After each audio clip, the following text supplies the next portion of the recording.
Excuse me, you're able to see? Yes, all right.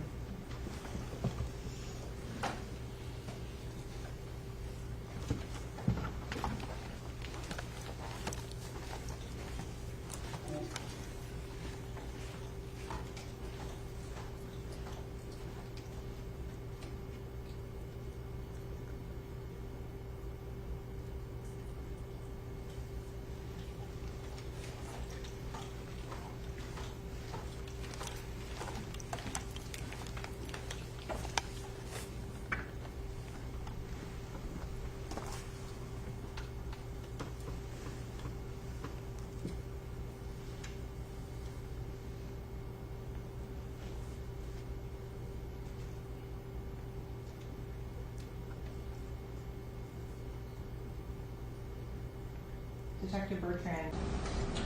So based on the angle of this this projectile, the blowback is indicative of a firearm being in close vicinity of the head. The head is something that bleeds profusely when it's pierced. If you've ever fallen on stairs or hit your head, it bleeds like no tomorrow. And because the projectile entered in right below the skull, the blowback ended up coming in the direction of, as I was speaking earlier about the hose, in the direction that it came from. And you will get that with a very close shot. That blowback then proceeded after the shot. It went up, it hit this headliner, and continued and falling into the back seat. And so I want to go to some of the other photos. A lot of information in that answer, so let's break it down a little bit. You mentioned a keyhole, so I'm going to zoom in on site L and explain what is a keyhole. So a keyhole is a projectile comes out of the barrel and it is actually spinning in a line. It's also falling as it spins.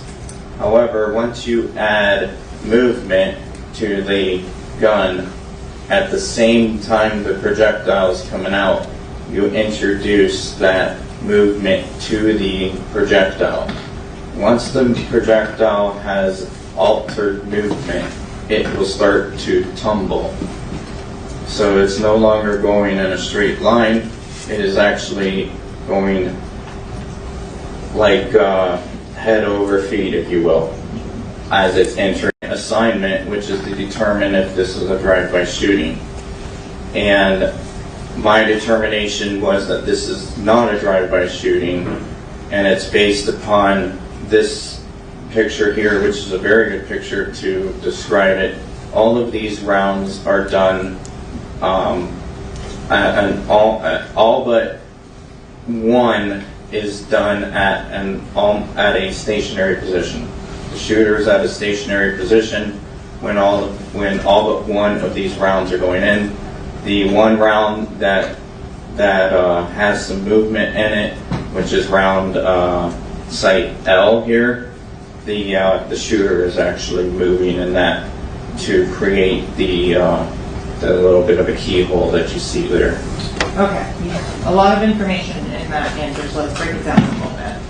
You mentioned a keyhole, so I'm going to zoom in on site F. Even though I'm tired as shit, we're gonna try and make this short, sweet, and to the whole point, even though I got hella jokes to get off at some point. We'll get there. But anyways, if you're still here, we get a drop in retention usually after the clip. Please, if you like the video, make sure you like and subscribe. Also, if you don't agree with anything I have to say, the comments are below. We can go toe-to-toe there. I'm always down for a good argument. Anyways, I am Savvy Mike. This is I Am Savvy Mike TV, and as you saw in the clip, some damning evidence has been brought to the table in the case of YNW Melly. Now, if you don't know, if you haven't been caught up, YNW Melly is on trial right now for killing his two friends, YNW Sack Chaser, and I'm forgetting the other guy's name right now, but he was also part of the YNW group. Anyways, yes, he's on trial for killing his two friends, and because him and Bortland seemingly looks like they both staged a drive-by after the fact. Now, they do have YNW Melly getting in the car, and they showed some evidence, as you saw in the clip. They have evidence that from where all the gunpowder is, the shot went off from the back seat where YNW Melly was seen sitting in that clip, and the gunshot residue basically fell in his lap. Now, it might not have been on him. He might have did a great job of cleaning off whatever evidence he needed clean off, but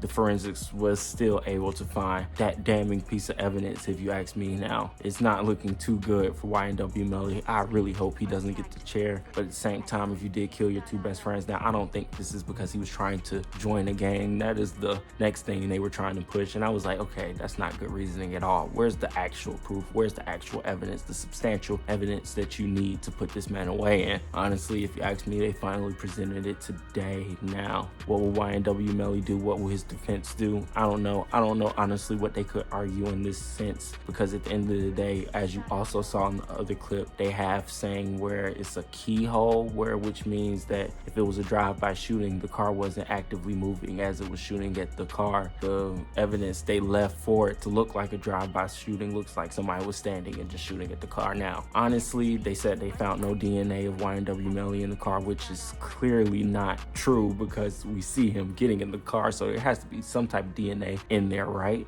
Nope, not if they did a good job of cleaning it up. And if they did a great job of cleaning it up, then he might get off like OJ did. But it looks like they found what they needed to find, and the jury could see this and go, hey, this is enough. It clearly looks like somebody shot from the back seat, and they have you getting in the back seat. Now, hopefully, like I said, it doesn't take him to the death chair, but at this point, I don't see Melly being free, if you ask me. Those are my thoughts. What are your opinions? I am Savvy Mike. This is I Am Savvy Mike TV. Peace.